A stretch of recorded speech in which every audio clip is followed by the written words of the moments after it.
Hey, I'm just Roscoe and we're back in The Sims, more specifically Eco Lifestyle.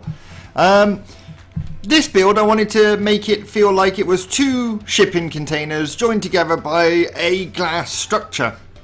It's actually quite a small build and it didn't actually take me as long as I expected it to. So we start off by building the one container and then working out where the glass wall is going to be and putting the other container in. Now the shipping containers, I don't know if I've done them accurate size or not, but they're quite small, the ones I built.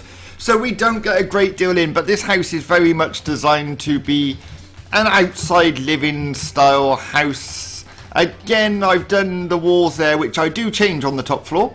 I'm just playing around trying to get a feel for how it's going to look, and I want to have a lot of glass in the central column, which will be where the kitchen is located. And then you'll have the living area in one container and then the bedroom bathroom in another container. And it actually works really nicely. I think this is probably, even though it wasn't a very technical build and it didn't take me too long, I think this is one of my favourite builds so far. I really enjoy how it's very compact and there's not actually that much space to do much. But you've got banks of land left outside which you could really take advantage of. The outside, I've gone quite modern and minimalistic.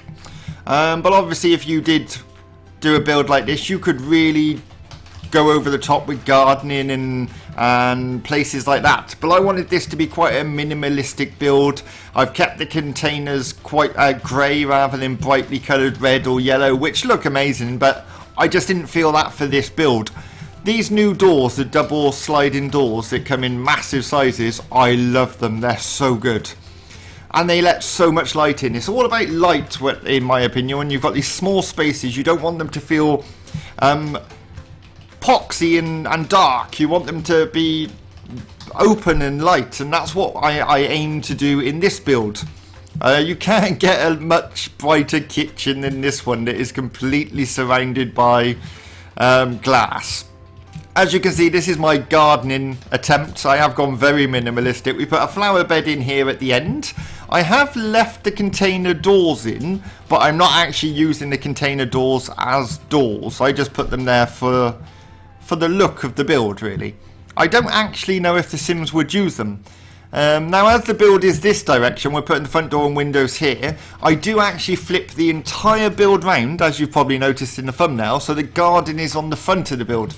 And that is just for looks, really. It just didn't look right being on the front here with the main focus on that glass pillar. And when you flip it round, you've got the glass pillar nestled between the two containers, and it just feels a lot nicer, as you'll see later on. So I start off by squeezing my little bathroom in, and it is a little bathroom. We've got a tiny little shower. I've left the door again inside. I haven't tried to hide it or anything. I want it to feel like you are in a container. Why hide the fact you've used a shipping container? You might as well leave those doors as a focal point, and that's exactly what they are. I do decorate inside so it's actually wallpapered and painted and things, but other than that, the doors do stay. I love them. I think inside and out, they're just a good focal point. So here we're just going to use some of the new fencing, which I really like. It acts like a barrier, not barrier. If you want a bit of privacy but you don't want a solid wall, they're perfect. I did have to extend the container slightly with this tiny little extension, just because of getting a double bed in. You need that space to get around the double bed, and these containers are pretty much the length of a double bed, so if I didn't put that extension in, there was no way you were getting around the bed, as you can see there. I do sink the headboard into the wall, so it hasn't got a headboard. Not all beds have headboards. I've noticed all the beds on The Sims have headboards, but this one is not. Now I just put in a little seating area here so you can enjoy the view out the window. I don't know, you might want to sit down and put your shoes on or something. And then this end we very much do, because of the glass doors, I wanted to keep the living private area further up the container. So if you looked through the glass doors, all you'd see is a couple of storage units and things like that, and that's what we're working on here. Again, I was trying to get the feel that the furniture didn't, as I do in my eco builds, I want the furniture to feel like it wasn't bought as a set, but they have put some thought into which furniture they've chosen to upcycle, as it were. And that's exactly what we're going for here. This feels very industrial in style. We've got very grey walls and dark floors, and I tried to get some metal furniture in there, like the bedside table and things like that. And I suppose it is industrial because they are living in a shipping container. I actually want a shipping container now. Ever since playing The Sims Eco Living, I want it. I want to get one and just put it in the garden and do it up as a little gaming room or office or something. I think that would be really nice. I have got some plans for some more eco builds in the future, so keep an eye on the channel for that. I'm planning on going bigger. Bigger and smaller. Smaller and bigger, yeah, that's the two things I'm going to aim at. I prefer small builds, personally. I think it's a lot more... It feels quaint, and it's a lot more challenging trying to get the furniture in where you want it. One of my favourite builds I've done is the 3-tile challenge that James Turner put up for everyone to do, and I really enjoyed that because you've only got 3 tiles wide, and that is not a very big gap there. So that video is also on the channel. If you haven't seen it, go and check it out at the end of this. I'm just going to get some hanging space in here because I didn't want a big wardrobe taken up. Considering we're on such a small scale, wardrobes are quite large, so I figured just natural hanging space on the wall where you just hang them up, and yes, they're on display, but I think it works very nicely. I was trying to find something to put above the bed here. I really wanted... It just looked a bit plain. And then I decided I was going to go for a window, and there is these windows, which are beautiful. They are mirrored on the outside, and because we are so close to the next lot, as you can see, and the next lot's the one with the outside bedroom, so that would overlook and look straight into this bedroom. So having that one-way glass, beautiful. I'd actually like even more sizes of that one-way glass. That would be lovely.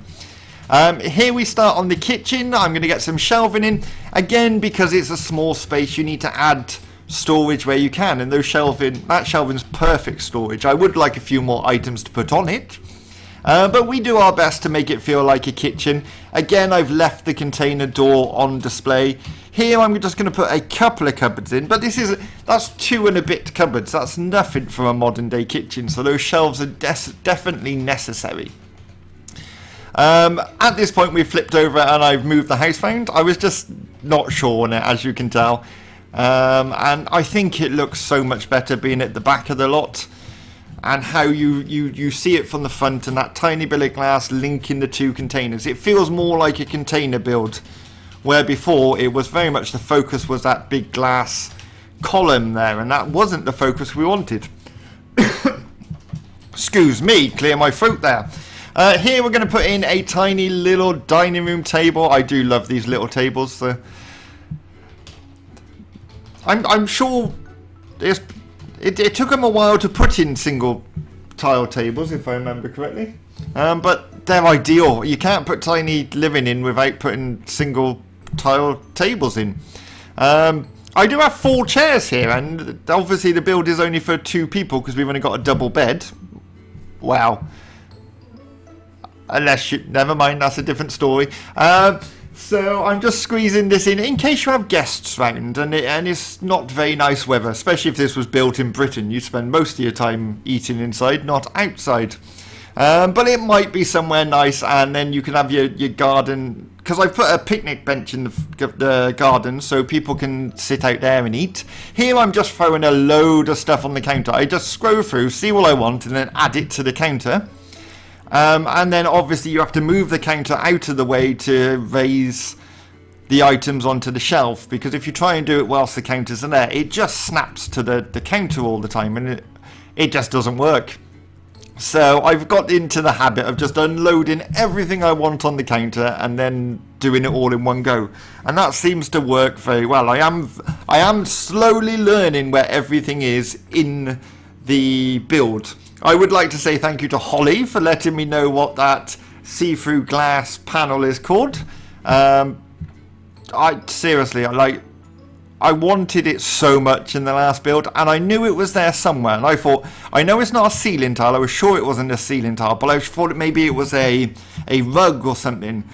But she did tell me what it's called, so I've got the name written down now, so if I ever need it in the future, I can search for it. So thank you very much for that.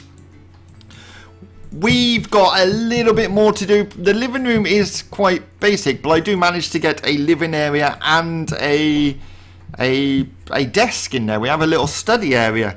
I've divided it by bamboo. I love the bamboo pieces. They're ideal for dividing a room off without making it feel divided, and especially in an eco build I feel like you need a lot of plants and greenery. This build I actually was quite restrained with the amount of clutter. Normally I like loads of clutter, but obviously it is a very tight space. If you look at my cottage build, my cute cottage, that was a very tight space, but I put a lot into it. But I wanted this to feel quite modern, minimalistic, eco style. That's what I was going for, and I think I pulled it off. We do have solar panels on the roof, so that'll help with the electric. I do put a water collector in, if I'm correct, around the back, which isn't the best view from the kitchen, but you do have the canal right there. I know there is a map that comes with the eco living, and I haven't actually used it yet because I really like building these eco houses right next to the canal. Like the natural water flowing past just sort of adds to the whole feel of the eco lifestyle. And I think you can collect water from the canal, right? From a fishing spot, is that right? I don't know. I think that's something I read. I may be wrong. If I am wrong, please let me know in the comments below. I'm quite happy to hear when I'm wrong. We're just putting a tiny desk in this build, and I really love that chair for this build, the see-through dome. It just works really nicely. It was very much trying to do an eco build, but more modern and minimalistic, and I hope I achieved that. I'm just sort of smushing the items together here. Smushing, yes, that's my official word for it. We're smushing it because when it clips into the grid, it always seems to leave a lot of space between it, and I'm not a fan of a lot of space. It's like I find the bedside tables do sort of leave a lot of space between them and the bed, but obviously you need to try and keep a little bit of space for the Sims to get in and out. So it's learning where that space needs to be and how big, so you can make it look how you want it, but the Sims can still use it. So here I put a telly in, because you need a telly. I'm pretending this has been built in Britain, and with the weather as it is, you need something inside to entertain you. So I just put a bright yellowy rug down. It seemed to work. It's quite an unusual texture, but we're going to go with it. This light, I love this light. It just adds a bit more to... I wouldn't say the industrial feel, but the modern... I don't know. It just adds to the build. I like it. We put a little lamp in there. I could have put a lot of items on top of the bookcases, in all fairness, but I wasn't feeling a lot of clutter in this build. And here's my favourite item, the bamboo. I've used that in loads of builds, especially my modern builds, which I actually haven't recorded a lot. It's because I've been playing The Sims as a sim. I've actually been living the life on The Sims, so I've been building my own houses during that play, and obviously I haven't recorded those, but I've really enjoyed actually playing the game. I've never really been a fan of playing the game. It's always been about building. But there is actually some really interesting things you can do. Like I have a wizard detective called Aldrin Brittlewood at the moment. And I love the fact that the detective, you can go to work with them. You could, like, I'm telling you this, you probably played The Sims if you're watching this and you know all this, but this is new to me. You can actually go to work and do the job, which does make me want to rebuild the police station, because I'm not a fan of it. I really want like a modern, nice police station. So that might be something coming up on the channel in the future. So we're coming towards the end of the video now. There's going to be some finishing screenshots at the end. If you've enjoyed this video, please hit that like button, and if you haven't done already, please subscribe. It really does help the channel. And until next time, I'll see you again.